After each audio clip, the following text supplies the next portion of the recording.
매미가 애절하게 울어대는 계절입니다. 지구상에는 매미가 3,000종이 산다고 해요. 우리나라에는 그 가운데 20종이 산다고 합니다. 왜 그렇게 매미는 밤이고 낮이고 목이 터져라고 울까요?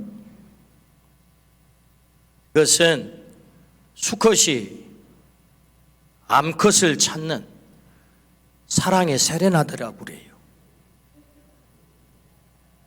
죽으라고 우는 거지요. 짝을 만나야 되니까. 이러면 매미 사진이 팍 떠야 되는데 감사해요. 매미가 애벌레에서 탈피하는 장면이고요. 그 다음 장면은 이렇게 죽으라고 웁니다. 밤이고 낮이고. 그도 그럴 것이 짧게는 5년, 길게는 17년을 땅속에서 애벌레로 매미는 살다가 때가 되면 지상에 올라와서 아까 보는 것처럼 탈피를 해서 성충이 됩니다. 성충이 되어서 짧게는 일주일, 길게는 3주. 그만큼 살다가 아웃되는 거예요. 그러니 여러분, 그 짧은 일주일 혹은 3주일 동안 이 매미가 최대의 사명이 있어요. 짝을 만나서 DNA를 물리는 거예요. 그리고 가시는 겁니다. 근데 그 짧은 기간 동안에 최대의 사명이 뭐냐? 짝을 만나 뭘 물려줘요? DNA를 물려주고 아웃. 그러니 여러분, 밤새 울어야지. 아직 짝을 못 찾았다면. 그래서 제가 이 매미의 생애 주기를 알고부터 매미 울음소리가 다르게 들렸어요. 제가 응원하게 됐습니다. 더 울어라, 더 울어. 괜찮다, 더 울어라. 2017년도에 제가 매미라고 하는 시를 썼잖아요. 더 울어라, 뜨겁게. 이 냉한 도시를 너의 뜨거운 울음으로 더 뜨겁게 만들어 가을에 풍성한 열매를 맺도록. 이런 식구가 있어요. 이 매미의 생애 주기를 알고부터 매미 울음소리가 참 그래, 더 뜨겁게 울어야지. 이제 그런 마음이 들게 됐어요. 작은 미물도 생명의 대물림을 위해서 처절한 전투를 하고 있는 것입니다. 모든 생명에게 생명 대물림은 위대한 일입니다. 하나님 생명 창조의 명에 순종하는 일이요, 생명 존재에 가장 가치 있는 일이죠.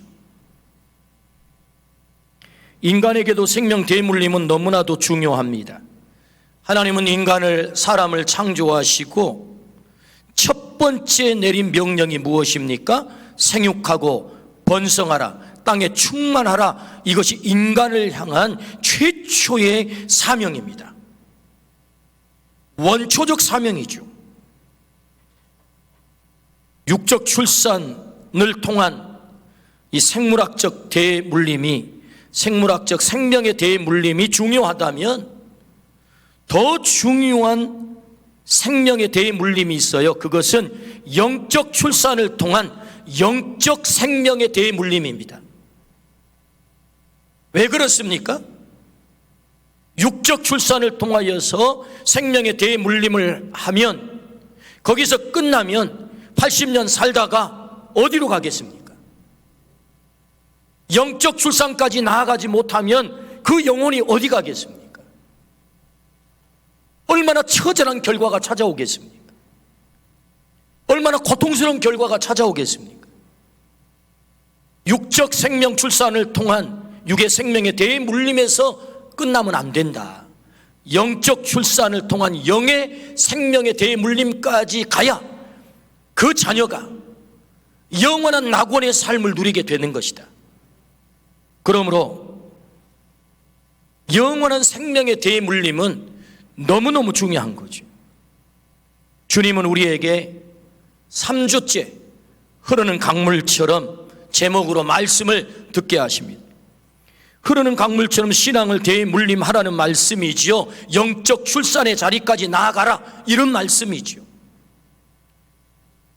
교회는 여름이면 많은 에너지를 투입합니다. 여름 성경학교를 하고 수련회를 합니다.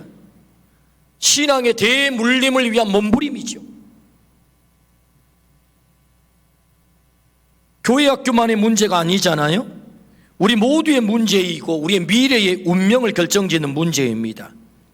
오늘 또다시 흐르는 강물처럼 하나님은 우리에게 말씀을 듣게 하십니다. 오늘 말씀을 통하여서 육적 출산에서 영적 생명의 출산의 자리까지 우리 모두 나아가기를 주의 이름으로 축원합니다. 흐르는 강물처럼 신앙을 대물림하라, 주님이 그렇게 말씀하세요. 그렇다면 왜 우리는 신앙을 흐르는 강물처럼 대물림해야 될까요? 첫 번째는 천대까지 은혜를 베푸신다 약속하셨습니다. 신명기 5장 10절 말씀입니다. 나를 사랑하고 내 계명을 지키는 자에게는 천대까지 은혜를 베푸느니라. 아멘. 하나님의 약속입니다. 하나님 사랑하고 그 말씀 지키는 자 어떻게 한다고요? 천대까지. 천이라고 하는 의미는 성경에서 무한 숫자입니다. 자자손손 하나님께서 은혜와 복을 주신다라고 하는 약속이지요. 우리가 열심히 돈을 벌고 재산을 모읍니다. 그리고 그것을 자녀들에게 물려주기 위해서 온갖 애를 다 쓰죠. 귀한 일입니다. 잘하는 일이죠. 재산을 물려주면 우리 자녀들이 편안히 생활하고 복받고 잘 살 수 있겠다는 기대 때문 아니겠습니까? 그러나 현실은 어떻습니까? 그렇게 애를 써서 우리가 재산을 모아 자녀들에게 물려주었을 때 현실은 어떠냐고요. 매일경제신문 기획 특집으로 우리나라 대기업의 흥망사라고 하는 기획 기사를 실었어요. 35년 전 100대 기업이 35년 동안 몇 개나 살아남을까 데이터를 뽑아봤더니 100개 기업 가운데 20개만 살아남았더라는 거예요. 80개는 사라졌다는 것입니다. 뭘 말합니까? 우리가 그렇게 목숨을 걸고 재산을 모아 자식들에게 물려주지만 여러분 이게 오래 못 간다고요. 현실은. 그래서 그 유명한 속담이 있잖아요. 부자 3대를 못 간다는 말이에요. 정작 우리가 물려줘야 하는 것이 있습니다. 그것은 천대까지 은혜를 받게 하는 하나님 섬기는 신앙이죠. 하나님 사랑하고 하나님 믿으면 천대까지 너의 자녀가 복을 받겠다. 이것이 하나님의 약속이라고요. 때문에 우리가 물려주어야 될, 정말 애를 써서 물려줘야 되는 것이 뭐냐? 신앙인 줄로 믿습니다. 하나님 사랑인 줄로 믿습니다. 영적 출산인 줄로 믿습니다. 그래야 자녀가 복을 받는다. 두 번째, 왜 흐르는 강물처럼 신앙을 흘려보내야 될까? 복을 받고 크게 번성한다라고 하나님이 약속하세요. 신명기 6장 3절입니다. 이스라엘아 듣고 삼가 그것을 행하라. 그리하면 네가 복을 받고 내 조상들의 하나님 여호와께서 내게 허락하심 같이 젖과 꿀이 흐르는 땅에서 내가 크게 번성하리라. 할렐루야. 복을 받고 크게 번성한다. 하나님 약속하셨어요. 복이 무엇입니까? 하나님 약속하신 복이 뭐예요? 그것은 하나님이 약속한 땅, 젖과 꿀이 흐르는 아브라함에게 약속하셨던 그 땅, 조상에게 약속하셨던 그 땅에서 크게 번성한다는 거예요. 여러분, 우리의 자녀들이 하나님이 약속하신 땅에서 이렇게 크게 번성하기를 주의 이름으로 축원합니다. 자녀가 잘 되는 일을 위해 부모가 마다할 일이 무엇이겠습니까? 자녀가 크게 번성할 일이 있다고 하나님이 가르쳐 주시는데 누가 마다하겠어요? 신앙 전수를 하여 하나님 말씀을 듣게 함으로 이 영적 출산의 자리까지 나아가게 하여 하나님 약속된 이 복과 젖과 꿀이 흐르는 땅에서 크게 번성하는 이 놀라운 복이 우리 자녀들에게 이루어지기를 축복합니다. 하나님 약속하신 것은 반드시 하나님이 책임지거든요. 국민일보 신앙의 명가 코너에 이헌영 목사님 가족 이야기가 실렸습니다. 서울에 가면 신길동이라고 하는 신길동 동네가 있는데 거기에 큰 교회가 있어요. 우리나라 대표적 성결교단의 교회입니다. 신길교회예요. 이현영 목사님의 사남 이신웅 목사님이 담임 목사님이세요. 그는 아버지를 회상했습니다. 아버지는 새벽 4시에 어김없이 일어나 하나님을 온전한 정신으로 만나기 위해서 겨울이고 여름이고 냉수 마찰을 하고 새벽 기도 나가 강단에 서셨다. 그리고 아버지는 자녀들의 가슴팍에 여주동행이라고 하는 말을 각인시켰다. 여주동행이란 한결같이 주님과 동행하라. 여주동행. 아버지는 마지막 사역을 향촌교회에서 사역을 하셨다. 모두가 가기 싫어하던 곳으로 부임을 자처했고 무보수로 시무를 하셨다. 게다가 전임교회에서 받은 퇴직금 전액을 향촌교회 건축 헌금으로 바쳐버렸다. 자녀들은 아버지가 얼마나 하나님을 사랑하는지를 보았다. 이 목사님의 회상입니다. 자신의 퇴직금으로 부족하면 자녀들이 모금해서 교회 건축을 마무리하라고 유언하셨어요. 또 하나밖에 없는 집까지 하나님께 바치라고 하셨습니다. 우리 형제 모두가 반대했어요. 목회자 후손이 집 없이 유리 방황하면 오히려 하나님의 영광을 가리는 것 아니냐고요. 그러나 선치는 그렇게 하는 것이 후손을 잘 살도록 책임지는 거라고 하셨죠. 그래서 집까지 바쳐버렸대요.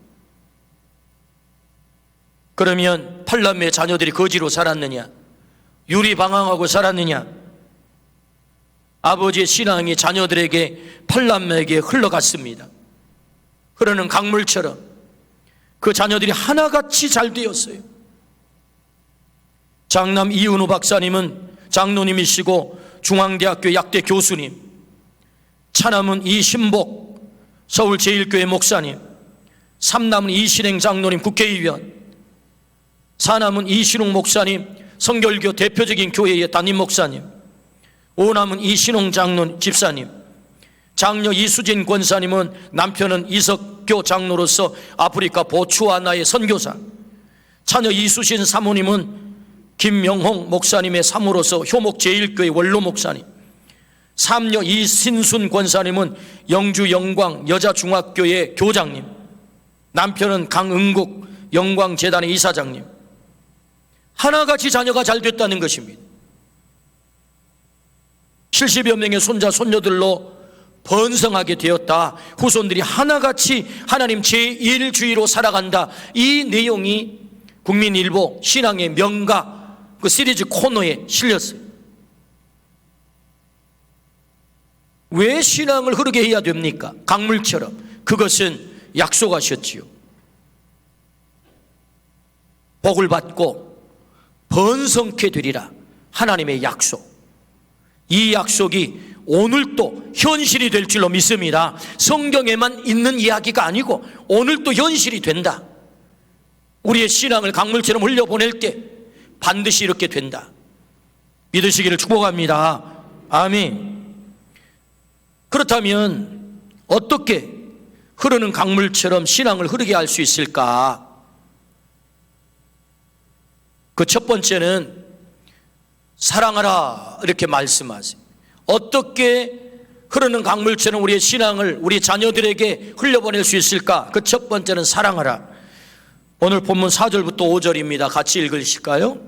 이스라엘아 들으라. 우리 하나님 여호와는 오직 유일한 여호와이시니 너는 마음을 다하고 뜻을 다하고 힘을 다하여 내 하나님 여호와를 사랑하라 라고 말씀하세요. 사랑은 감출 수가 없습니다. 사랑하면 반드시 드러나죠. 그래서 사랑과 재채기는 숨길 수가 없다라는 유명한 말이 있습니다. 부모가 먼저 하나님 사랑하면 자녀들은 그 사랑을 보게 되어 있단 말입니다. 왜? 사랑은 드러나니까, 보여지는 거니까. 자녀에게 이렇게 믿어 저렇게 믿어 하기 전에 내가 하나님을 사랑하는 것을 보여주면 됩니다. 이순웅 목사님의 회상처럼 정말 우리 아버지가 사랑하는 것을, 하나님 사랑하는 것을 봐버렸다는 거예요. 봐버렸다. 사랑을 어떻게 보여줄 수 있을까요? 사랑하면, 정말로 사랑하면 함께 있고 싶어지잖아요. 하나님과 함께 있는 것이 뭐지요? 만남이죠. 예배죠. 그래서 예배란 하나님이 나를 창조하시고 하나님이 예수 그리스도를 통하여 나를 구원해 주신 그 은혜가 너무 감격스러워 감사, 찬양, 기도, 헌신으로 하나님께 나아가면 하나님은 말씀, 강복으로 내게 오셔서 만나주시는 이 만남, 엔카운터가 예배다는 게 예배. 이게 예배의 정의거든요. 다시 해볼까요? 하나님이 나를 창조하시고 하나님이 나를 구원해 주셨어요. 예수 그리스도를 통해서 너무너무 그 은혜가 커서 나는 감사함으로, 찬양함으로, 기도함으로, 헌신함으로 하나님께 나아가면 하나님은 우리에게 말씀으로, 강복으로 오셔서 나를 만나주시는 이 만남이 뭐냐? 예배다. 예배. 그러니까 사랑하면 반드시 이 만남을 갖게 돼 있다. 그래서 사랑하면 예배의 목숨을 거는 것이다. 왜? 하나님을 만나는 자리이기 때문에, 하나님이 임재의 자리이기 때문에. 요한복음 4장 23절에 아버지께 참되게 예배하는 자들은 영과 진리로 예배할 때가 오나니 곧 이때라. 아버지께서는 자기에게 이렇게 예배하는 자들을 찾으시느니라. 오늘 또 하나님은 예배하는 자를 찾으신다고요. 왜? 사랑의 파트너를 찾는다고요. 사랑의 파트너를. 어디에서? 예배 현장에서. 이렇게 예배하는 자를 찾으시느니라.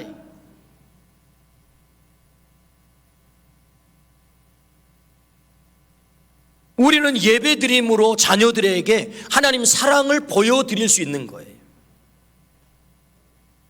우리 부모님은 하나님 만나는 현장에 계셔서 언제나, 예배하는 현장에 계셔서 언제나, 우리는 이 코로나를 통하여서 안타깝게도 우리 자녀들에게 예배 드리지 않아도 되는 부모의 모습을 보여줘 버렸다는 거예요. 환경에 따라서, 상황에 따라서 예배는 드리지 않아도 되는 거야를 자녀들에게 보게 해버렸다는 것입니다. 여러분, 이게 안타까운 것입니다.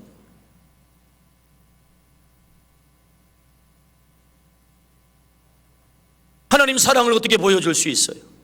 그럼에도 불구하고 우리 아버지는 예배하셨지. 그럼에도 불구하고 우리 할머니는 예배하셨지. 예배 현장에 계셨지. 하나님을 만나셨어. 사랑을 보여주는 거예요. 어떻게 흘러가게 할 수 있나요? 사랑하라. 하나님을 사랑하라. 마음, 뜻, 힘을 다해서 사랑하라. 그 사랑을 보여줘야 되는데 뭘로? 예배하는 현장에 하나님을 만남으로 보여주는 거지.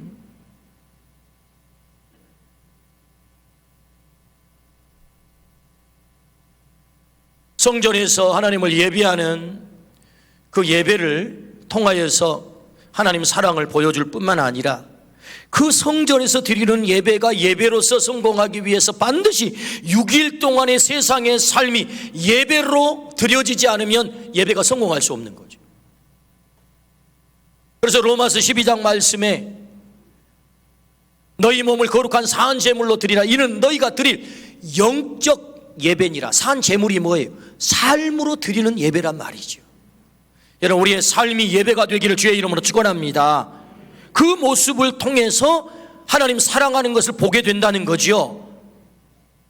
우리 자녀들이, 손자 손녀들이. 평양신학교를 세우신 선교사님이 마포 삼열 선교사님이십니다. 평양신학교는 우리 장로의 신학대학의 전신입니다. 그에게는 셋째 아들 마삼락 아들이 있었는데, 이 마삼락 이 아드님은 프린스톤에서 석사를 하고 평양에서 태어나가지고 휘튼 대학교에 가서 학사를 하고 프린스톤에 석사, 프린스톤에서 박사. 프린스톤 하면 최고의 대학 아니겠습니까? 세계에서. 그야말로 수재였고 대단한 학문을 갖추신 분이세요. 근데 이분이 다시 한국으로 돌아오셨어요. 장신대의 교수님이 되셨어요. 대학원 원장님이 되셨어요. 이분이 책을 쓰셨는데 스트러글 포 크라이스트라고 하는 책을 쓰셨어요. 번역해 보면 그리스도를 위한 몸부림 뭐 이렇게 번역을 할 수 있는 책입니다. 책에서 그는 한국교회의 가장 큰 특징 5가지를 얘기를 했어요. 이분이 1916년생이시기 때문에 우리 부모님 세대, 우리 할아버지 할머니 세대의 신앙, 한국교회 신앙의 모습을 소개하고 있는 것입니다. 한국교회의 가장 큰 특징 5가지가 있는데 그 첫 번째는 예배하러 모이기를 힘쓰는 교회, 두 번째는 성경 공부에 심취하는 교회, 세 번째는 전도에 열정을 다하는 교회, 네 번째는 뜨겁게 기도하는 교회, 5번째는 11조를 꾸준히 바치는 교회가 한국 교회다라고 소개를 했어요. 이 책에 정리를 해보면 이 5가지가 뭐예요? 하나님을 뜨겁게 사랑하는 교회의 모습인 거죠. 우리 할아버지 할머니들이, 우리 부모님 세대가 하나님을 이렇게 뜨겁게 사랑했다는 것입니다. 모이기를 열심히, 예배드리기 위해서 모이기를 열심을 하고, 전도하는 데 열정을 다하고, 뜨겁게 기도하고, 성경 말씀을 심취하고, 10의 1조를 아끼지 않고 드리고, 그 어려운 시절에 정리하면 뭐예요? 하나님 그렇게 사랑했다는 것 아닙니까? 이것이 알려지고서 세계교회는 한국교회를 최고의 교회로 인정한 것입니다. 이 모습이 한국교회의 본래 모습이죠. 이런 부모님 아래서 우리는 신앙을 배웠던 것 아닙니까? 이런 할아버지 할머니 아래서 우리가 신앙을 배웠던 것 아닙니까? 우리의 부모님 세대는 하나님 정말 사랑하는 것을 보여줬단 말이죠. 그래서 이 땅의 교회가 폭발적인 부흥을 했고, 그 아래서 태어났던 저와 같은 베이비 부모들이 이 땅의 한국교회의 중추적인 역할을 하고 있는 거잖아요. 지금 50년대생, 60년대생, 70년대생, 그런 부모님 아래서 성장을 하면서 말이에요, 하나님을 정말로 사랑하는 모습을 본 거지요.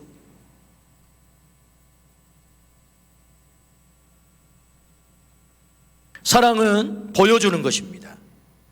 하나님 사랑하면, 마음, 뜻, 힘 다해서 사랑하면 흐르는 강물처럼 신앙이 우리 자녀들에게 자연스럽게 흐른다는 것입니다. 그러므로 첫 번째, 어떻게 우리가 흐르게 할 수 있어요? 하나님 사랑하라 말씀하세요. 그 사랑은 보여주는 것이다. 삶으로 살아내는 것이다. 그러므로 여러분, 우리 자녀들에게, 우리 손자 손녀들에게 하나님 사랑을 삶으로 살아내서 보여드리기를 주의 이름으로 축원합니다. 그러면 천대까지 은혜를 받게 되어 있다라고 말씀하세요.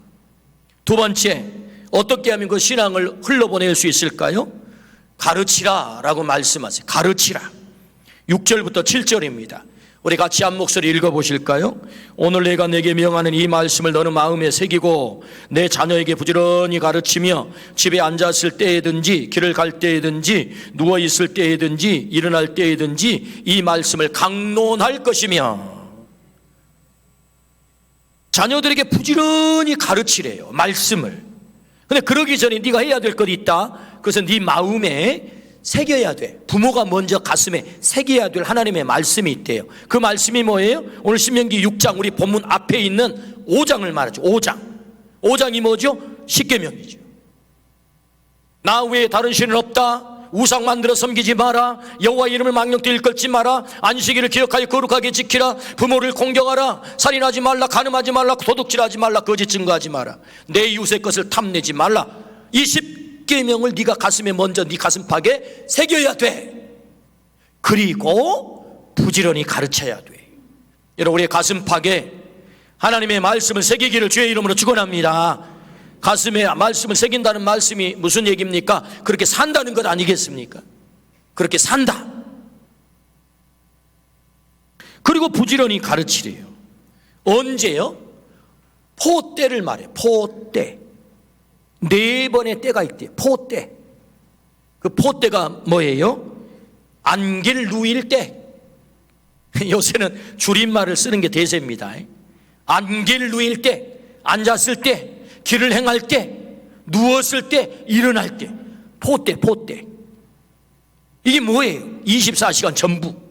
하나님의 말씀을 부지런히 가르치래요. 그때 여러분 그렇게 가르치기를 축복합니다. 그럴 때 신앙이 흐른다는 것 아니겠습니까? 가르침은 두 가지입니다. 말로 가르치는 것과 삶으로 가르치는 거죠. 말과 삶이 다르면 그걸 표리부동이라고 합니다. 말은 이렇게 하라 라고 가르쳤는데 삶이 뒷받침되지 않으면 친절한 금자씨가 와가지고 너나 잘하세요 그럽니다.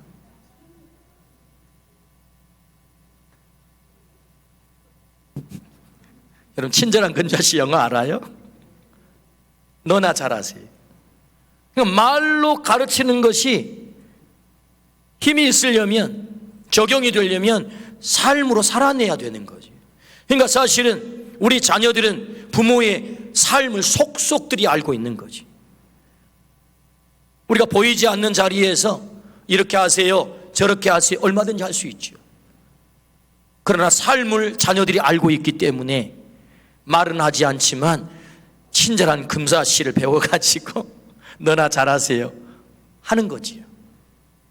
그러니까 가르친다고 하는 것은 말로 가르치는 것이고 삶으로 가르치는 것이다.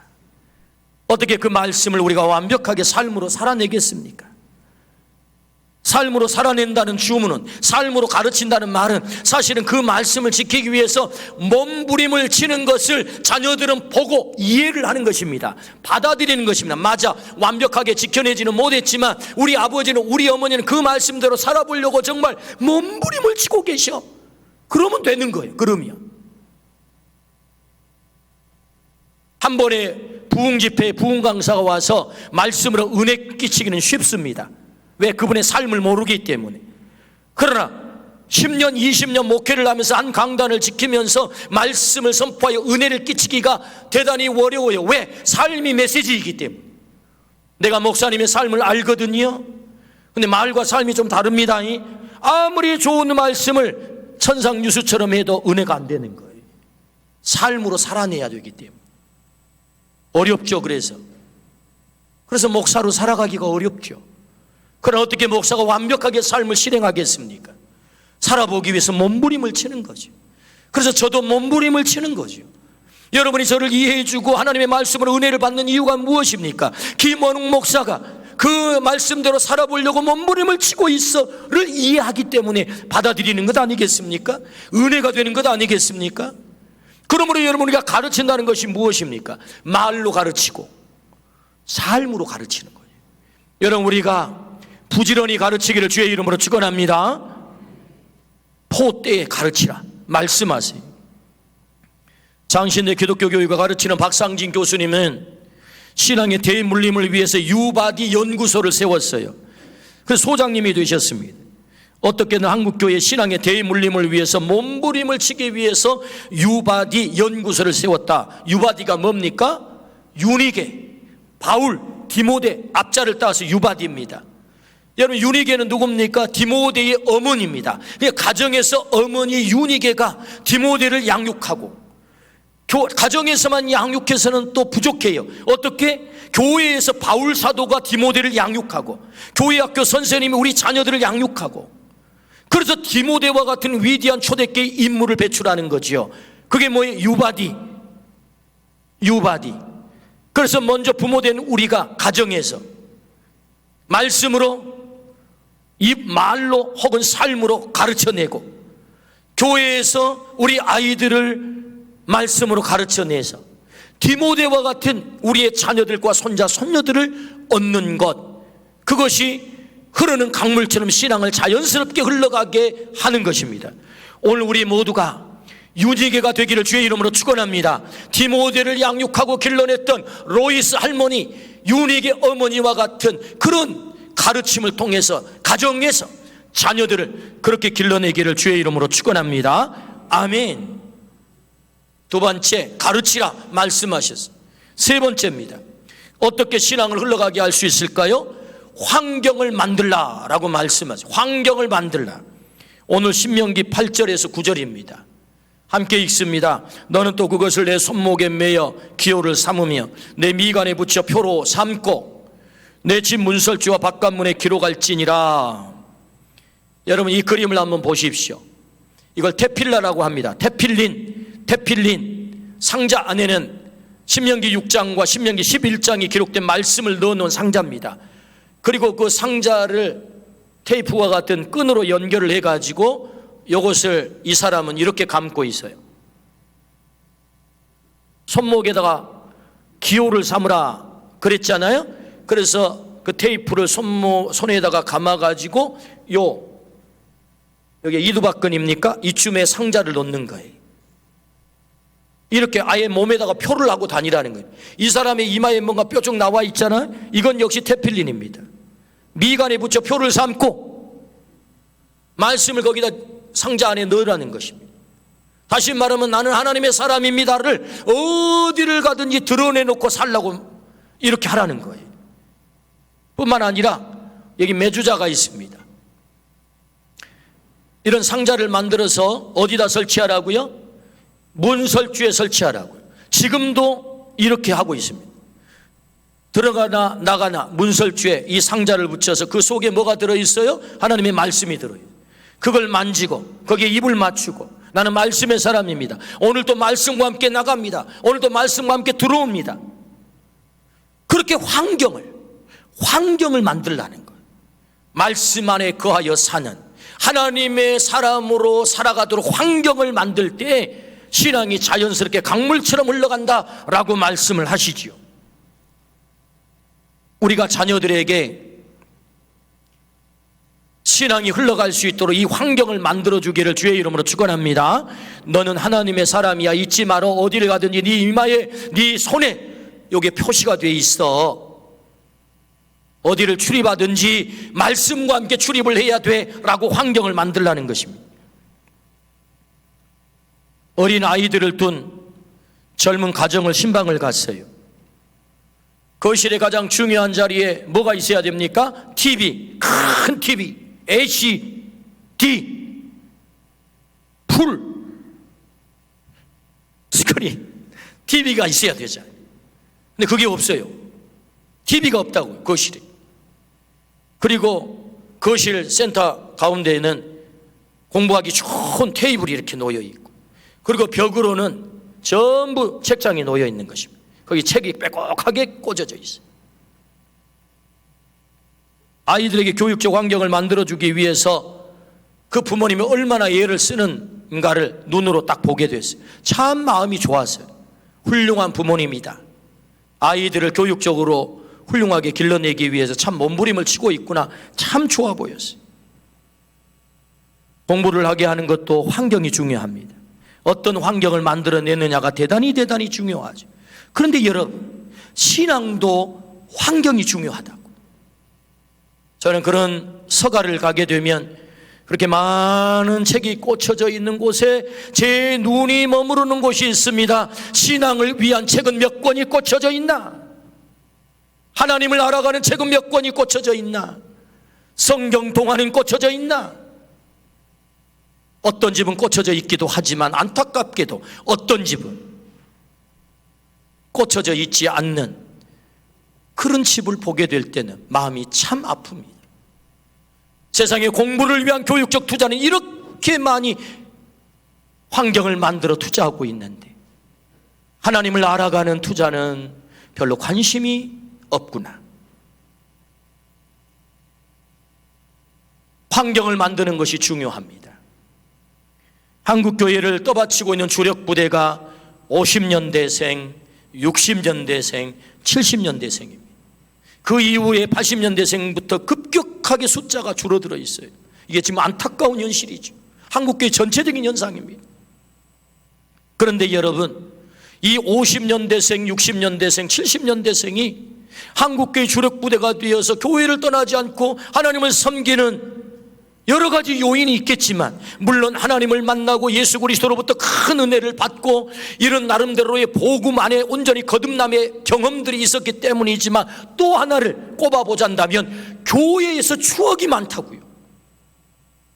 교회에서 추억이 많다는 얘기는 그런 환경 속에서 성장했다는 것입니다.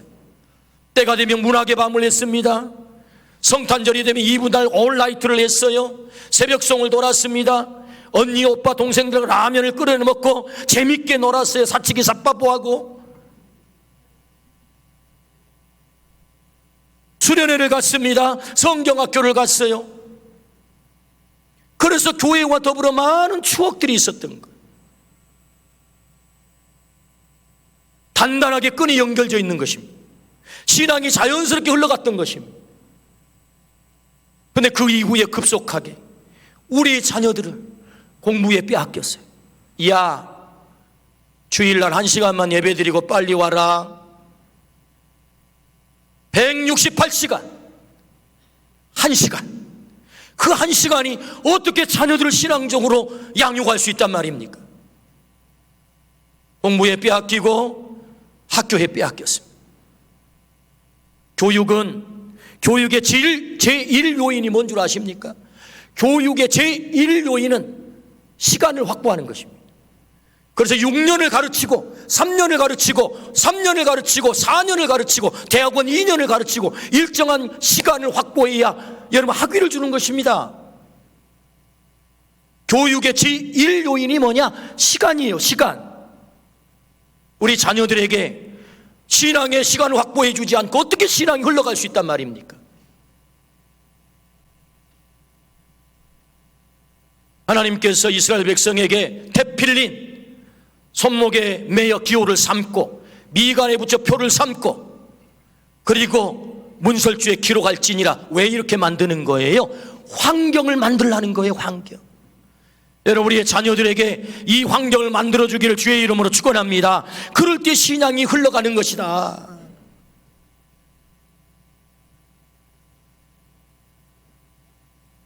밤낮을 가리지 않고 매미가 울어 제낍니다. 왜 운다고요? 생명의 대물림을 위해서.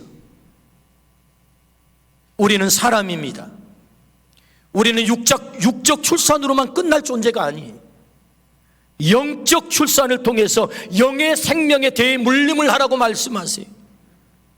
여러분, 이 여름 막바지 매미를 통해서 들려주신 하나님의 음성을 들어보십시오. 저 미물도 생명 대물림을 위해서 저토록 처절하게 울어 제낀다면 너는 뭘 위해서 울어야 되냐? 너를 통해서 온 육의 생명, 그 생명에게 영적 출산을 통하여 영원한 생명을 대물림하도록 너 제발 목 놓아 울어야 되는 것 아니냐? 라고 말씀하는 것입니다. 그러는 강물처럼 신앙이 우리 자녀들에게 흘러가게 하라. 그래서 천대에 이르러 은혜를 누리게 하라. 여러분, 상상해 보십시오. 먼 훗날 우리가 천국에 가서 우리의 자녀를, 우리의 손자 손녀들을 기다릴 때 그 손자가 찾아와 할아버지 때문에 내가 이곳에 왔어요 라고 말한다면 얼마나 가슴 벅찬 얘기가 되겠습니까? 강물처럼 신앙을 흐르게 하라. 이 여름이 가기 전 하나님이 주신 사명입니다. 우리 자녀들이 이 신앙의 대물림을 할 수 있도록 오늘부터 흘려보내는 은혜가 있기를 주의 이름으로 축원합니다. 아멘.